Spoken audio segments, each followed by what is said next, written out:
We have always believed that the nuclear bomb is the ultimate weapon, the end of the world machine. But actually, nukes have a huge problem. You can't really use them. If you drop a nuke, you destroy a city, you poison the land with radiation for 100 years, and you probably start World War III. It's too messy. But what if you could have all the power of a nuclear explosion without the radiation? What if you could wipe out a target without ruining the planet?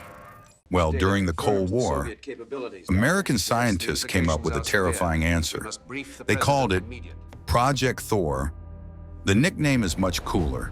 They call it Rods from God. The concept sounds simple, almost stupid. It doesn't use explosives. It doesn't use gunpowder. It doesn't use uranium. It uses a stick. Imagine a satellite floating in orbit. Inside it are massive tungsten rods. They are 20 feet long, about the size of a telephone pole, and they are heavy. When the order is given, the satellite simply drops one. That's it. It just lets go. Now you might be thinking, it's just a metal pole falling from the sky. How much damage can it do? Well, here is where physics gets scary. Gravity takes over.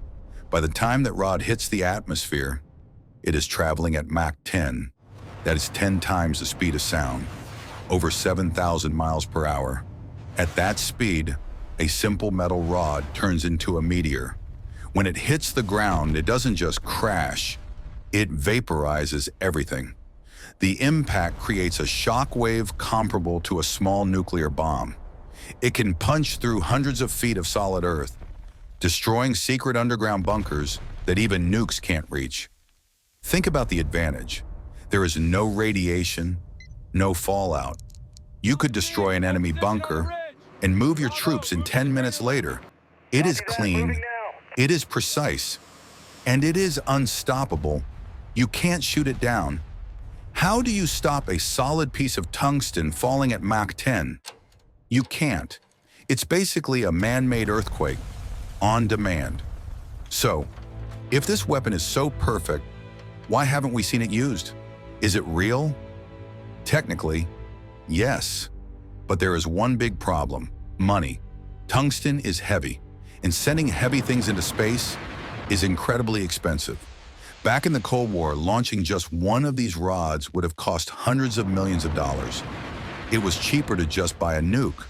But today, with companies like SpaceX making rockets cheaper and reusable, the math is changing. Space is getting cheaper. And suddenly, Project Thor is looking less like fiction and more like a future plan. We look at the sky and make wishes on shooting stars. But in the future, that shooting star might not be a rock. It might be a weapon. Are we ready for a war where gravity is the ammunition? Subscribe to WarVerse.